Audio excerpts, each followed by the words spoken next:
Angélica, Nutri das Mamães. E antes da gente dar continuidade sobre esse assunto tão polêmico que são os adoçantes, quero te convidar para se inscrever no canal, dar um like nesse vídeo, deixar nos comentários todas as suas dúvidas a respeito de adoçantes, de açúcares, que eu quero fazer questão de te ajudar nesse processo, certo?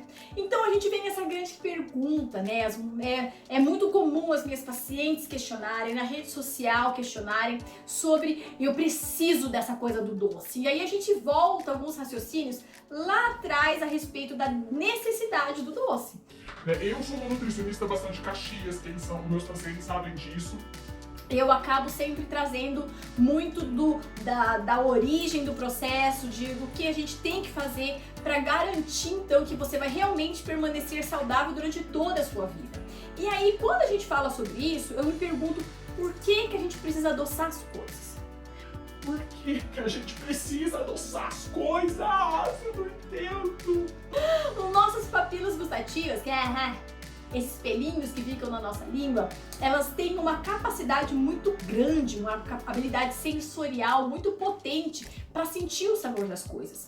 Conforme nós vamos nos distanciando do sabor original dos alimentos, ou seja, adicionando sal, adicionando açúcar, adicionando adoçantes, a gente começa a fazer com que essas papilas gustativas atrofiem e cada vez menos elas têm a capacidade de sentir o sabor das coisas, de sentir o que realmente esse alimento entrega.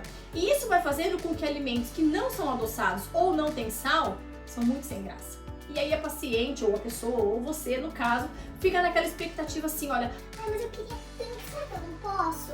Eu não aguento, eu não consigo tomar nada sem açúcar, eu preciso do açuquinha pra ser feliz.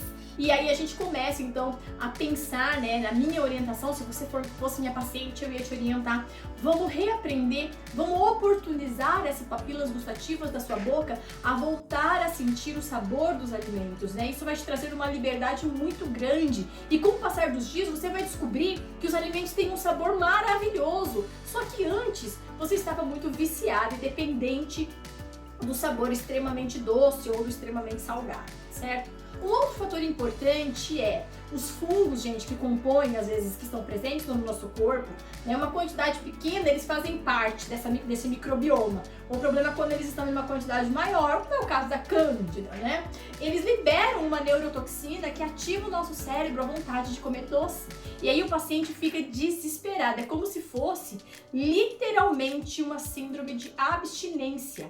O paciente tem uma necessidade, a pessoa tem uma necessidade incontrolável de comer um docinho. Então, é interessante os adoçantes? Eu, particularmente, não indico, não gosto. Eu acho que a pessoa precisa aprender a comer o alimento. Num desmame, pode até acontecer. Então, pra gente pega um paciente muito viciado em açúcar, a gente vai trabalhando isso, tá? O que a gente pode usar para adoçar? Dependendo da tua preparação, ou seja, do que você vai fazer, a gente pode usar as frutas secas, né? As frutinhas tipo ameixa seca, uva passa, a própria tâmara, o damasco, são bastante interessantes porque elas trazem essa capacidade de adoçar os alimentos sem exatamente a gente ter um acréscimo aí de açúcar. Um outro fator importante, se você for, como você é inteligente, você vai acompanhar comigo aqui. Os primeiros adoçantes, sucralose, cicloflamicais, ciclamato, foram considerados a maior descoberta, né, para a saúde da humanidade e tal. Com o passar do tempo, a gente já sabe que isso não surgiu. Então, eles criaram um poderoso adoçante e aí todo mundo usou, as pessoas bebiam aquilo, né, tal. Aí descobriram que não era bom. Já veio outro poderoso aqui, que era a sucralose. A sucralose, já veio outro poderoso aqui, que agora é o xilitol, maltitol e assim sucessivamente. Então, qual é a minha visão a respeito disso?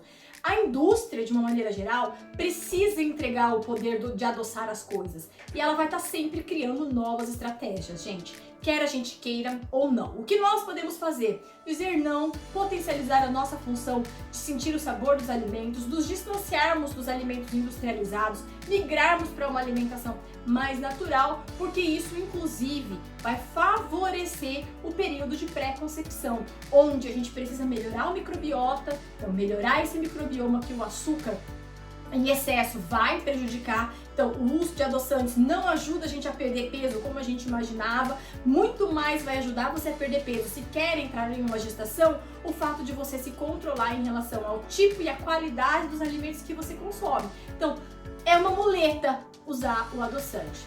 Meu posicionamento é esse. Eu sei que é bastante polêmico, afinal de contas, tudo pode um adoçantezinho, né? Todo mundo quer ser acolhido e abraçado em relação à vontade de um docinho, mas infelizmente a resposta é não. Eu sei que é complicado e eu quero saber quanto de ódio você está sentindo por mim nesse momento. Deixa aqui nos comentários, dá um like nesse vídeo, se inscreve no canal para não ficar de fora de nada que acontece aqui no canal da Nutri das Mamães. Tchau!